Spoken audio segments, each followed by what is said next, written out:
Good morning. Good morning. Hugh. Okay. So does it matter whether or not anything has or has not Of course a not. self? No, it doesn't matter. All language is symbolic, so it doesn't matter. And I think in the Dharma it say if it has a self, it doesn't have a self, and if it doesn't have a self, it has a self. I think the real battle is against confinement and logic. That's the real battle relative to mental operations and mental submissions and mental hang-ups. It's what you stick your head into and you get stuck. Get stuck in, putting your head in the wrong keyhole, so to speak. So that's what it is. See, going where your self doesn't need to go, or where you do not need to go apart from self itself. So, and then self becomes more or less a device for masking who you are. Not being who you are, but masking who you are. Well, so it's all theatrics. It's like an actor. Right? Which self is the actor going to be hired for next opportunity? See? For the next show. Yeah.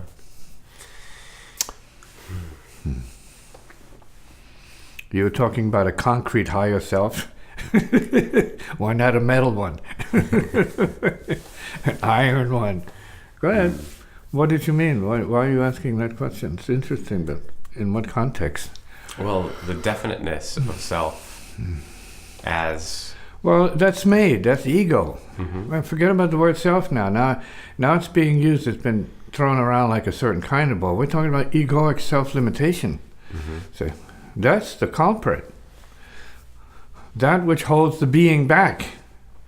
See, from producing and from creating. That which is much more, let's say, in the flow without the limitation. Programming.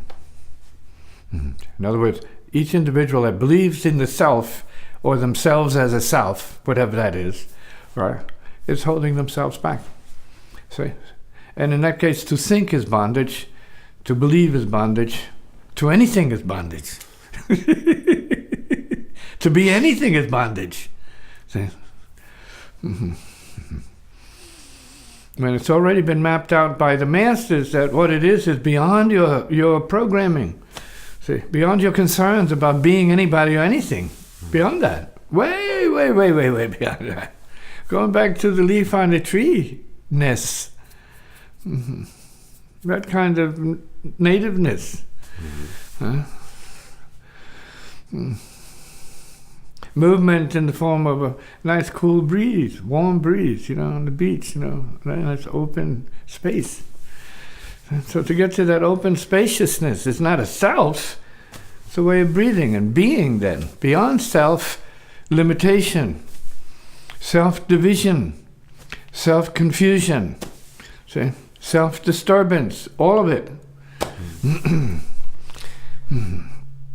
You've mentioned the process as being one that has the opportunity to come in an instant, the no self, that thought. It's not that it has to come in at any instant. You already know self, but you're not acting accordingly. You're wearing the masking that you inherited for survival. All the belief programs, the identity programs are there. They're machinery, right, to be used as machinery. Mechanisms for controlling, manipulating, communicating, and so on and so forth. Okay. Dress up. Looking better, looking good. And it's all part of the hiding from the truth that what really is the event is the burn, and people are resisting it. Right? Resisting the burn and letting go into the light. They're resisting that. Well, they're clinging to their self-image programming. They want to be this, they want to be seen as this, they want to be known as this and that and whatever. And that kind of conflict is lifelong.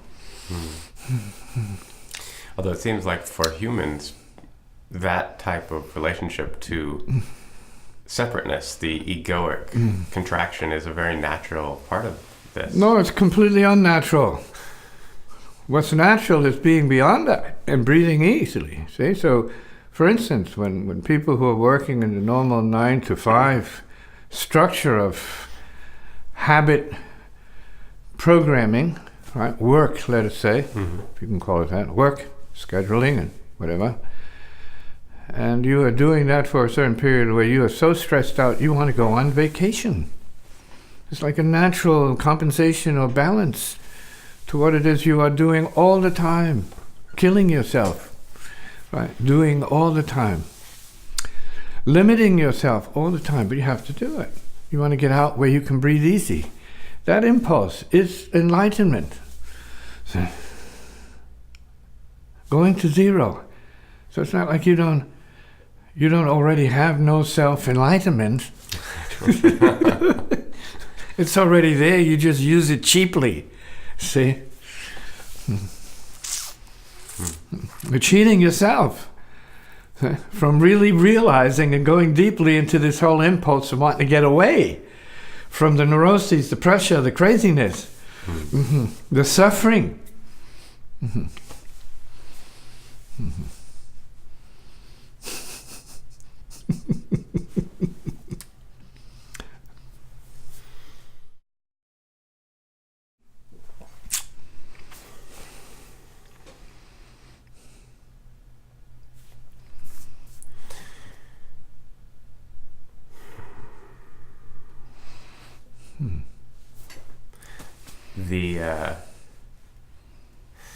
The process can seem like a complicated one.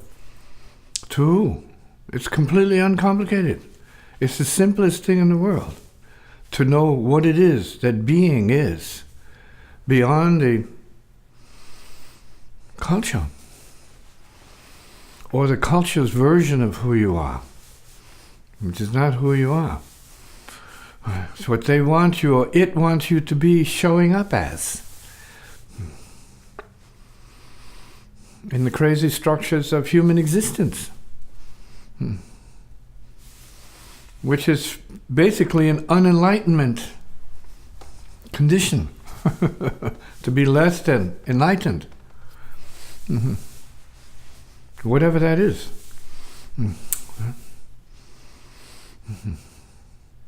So your friends are okay with you suffering and going through the ordinary sort of ridiculous rounds of concern, disturbance, suffering, neuroses, talking neuroses, going out, hanging out in a group to just meditate on your neuroses. Everybody else's neuroses. Right, so you have a neuroses practice. So we're going out to practice deepening and intensifying our neuroses. We're going to have more drinks, eat more meat, and carry on with crazier conversations, or come back to exactly where we left off last weekend. All right? We'll keep that darkness going on. And believing it, and being used by it. Families do it all the time. They come together to be dictated by some kind of dogma that is family. This is how we do it. You better do it this way because we were raised this way. This is how grandma did it. And boom. It's over.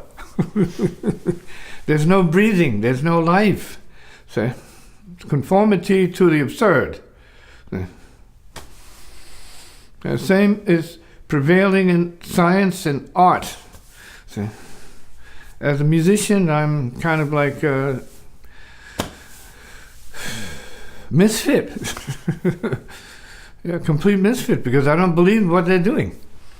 I'm not in accord with what they're doing. Say, no, to play is to play.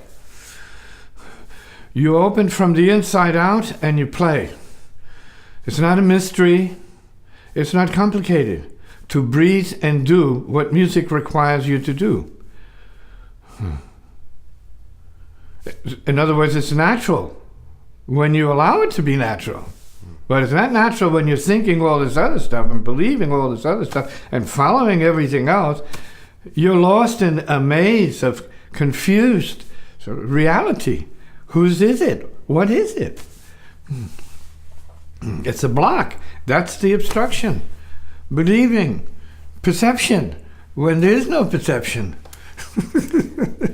There's no thinking and no perception where the real is. It's zero. And we have to go back to it every night. I keep repeating this mantra, right? Go back every night to the great and wonderful unconsciousness to refresh and recharge yourself, which is what meditation brings to people while they're awake. Cessation of neuroses, owning that, realizing the invalidity of it. And going beyond it, sitting beyond it is the simplest thing in the world. Tree to grass, earth to moon, moon to solar system, to galaxy, to universe, to heart, kabam, boom, here. Simplest. Not about self, it's not about all this other nonsense, which is typical, ordinary, unenlightened, sort of argumentative nonsense. And easy to misinterpret as the naturalness that you're describing, because it's it's easy, it's present, it's showing up, it's seemingly natural. This process of self and the maze and confusion and being lost in it. Human nature is called by the knowers. They say, well, that's human nature. No, it's garbage. It's not human nature. We don't even know what that is yet. See? Enlightenment is human nature. See? Spontaneous creativity is human nature. See? It's innocence. Recovering your fundamental innocence, which you had as a baby. And you lost because you gave it up to be somebody. Less than spontaneous creative intelligence.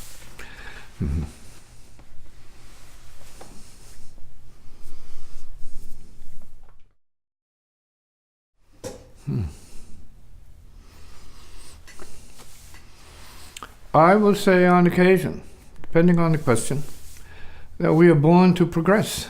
That doesn't mean take more on. It means take it off. Taking it off, undoing the damage. See? That's what art is supposed to be. See? Music is supposed to be the undoing of suffering and damage. And when I would congregate as a child with the park people in Brooklyn, the park players, it wasn't to take on more suffering. Everybody was already overbaked by suffering, and they wanted relief. And they wanted to be with people who were letting it go, discharging the suffering, the tensions, the issues, letting go of that. See? Moving into a deeper state. Maybe it's shamanic because the drums are a critical basis of this, to lull the mind into a deeper understanding of the spiritual life force. Call it what you want. Therapy? Call it what you want. The idea is to go deeper.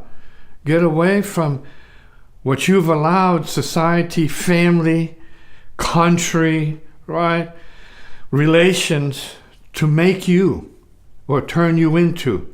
This thing, right? This ball of suffering, self-suffering. So this is something which the Dharmas, or all of the revolutionary techniques that are brought in through either psychology or spiritual traditions, to help the individual learn how to relax and let go of what they cling to and hold dear to themselves in the form of unnecessary suffering.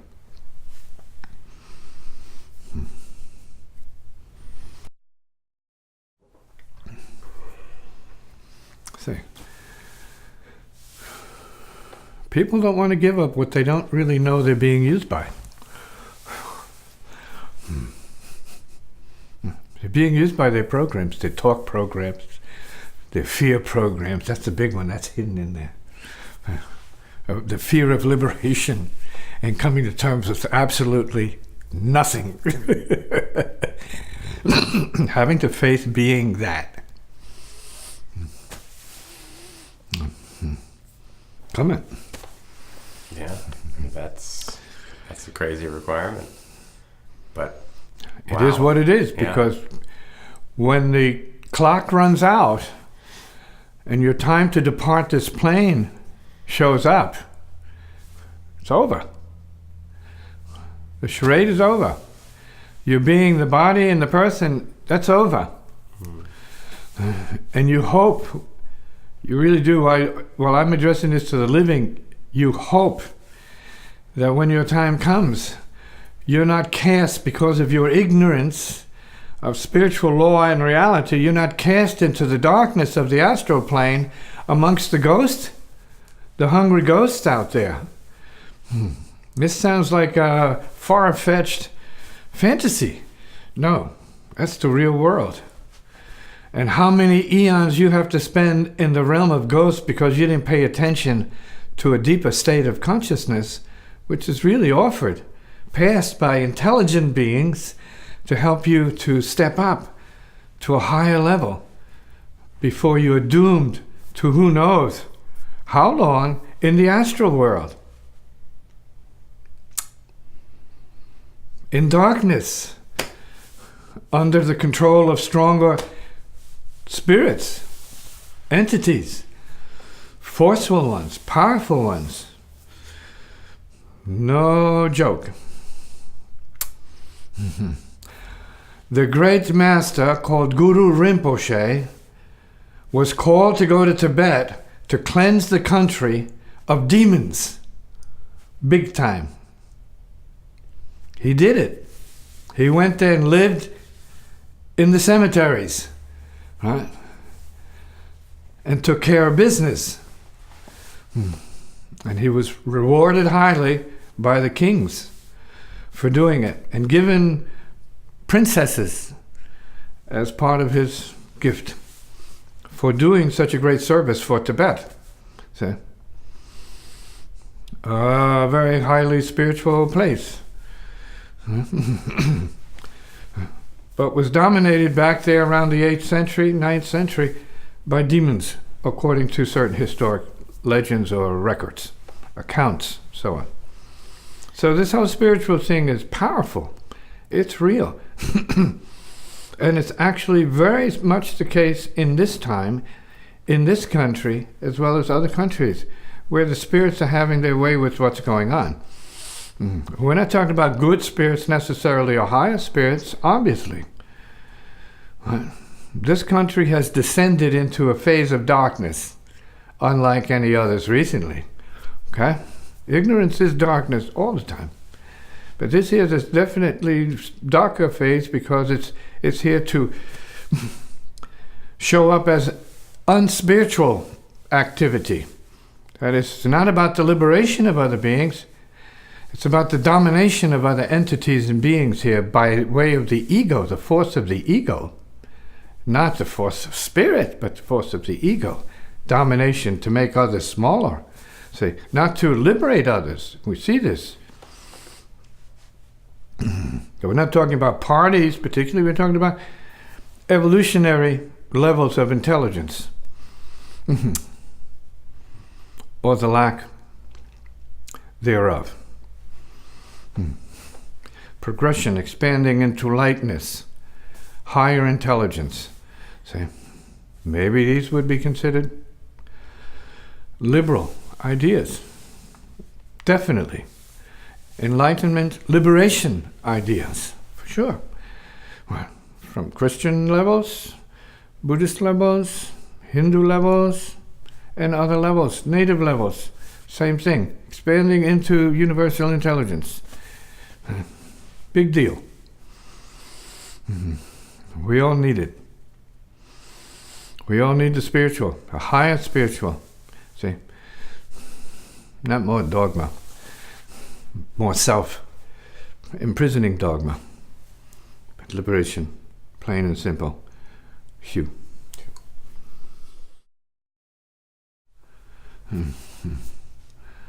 So we can say that humans on the earth are living a nightmare. It's a nightmare. They're living it. They're not even dreaming it. They're living it. Yeah. So we have to wake up from the nightmare of self-suffering. See? Self-suffering and otherness suffering.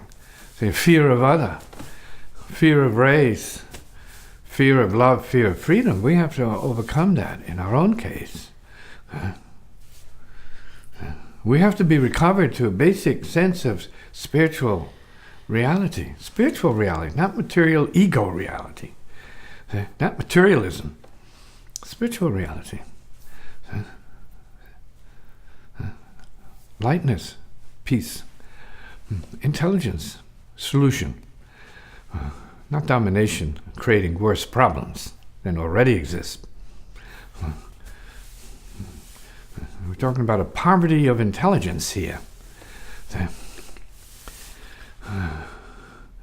A poverty of heart awareness. It's all self. Belief, anger, self-belief, egotism. No happiness. No leadership in this country. Theatrics, as we see it, are not leadership. They're just theatrics that we see. Leadership from the heart is rare indeed, and absent from the field out here. But there's plenty of room for that to come in and balance the scales. Justice for all people. Go back to the founding fathers' ideal and intention. Justice, freedom, and happiness for all, despite color, background, race, or point of origin on the planet.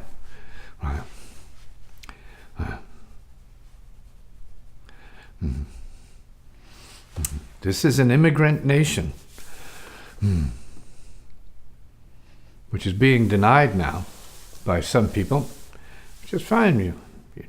You have the freedom here to deny and grant liberally in this country. And it is relatively democratic, so we know that. But you have more people voting one way or the other way, that party and that group is going to be in power for the moment. So the pendulum will swing this way and then swing that way and then this way and that way. But what we need is fundamental human justice now. Good karma, kindness to the people, and caring for the mothers who are the women in this story. Caring for the mothers, giving the mothers some, not giving it all to the powerful fathers who are, operating against the spiritual, unknowingly. It's all good intentions, They don't know any better, and so you have this chaos. If people don't know any better, you have grown men, educated fools who don't know any better, creating more chaos than they or anybody else can handle. That's got to be changed. Let's change it, Hugh.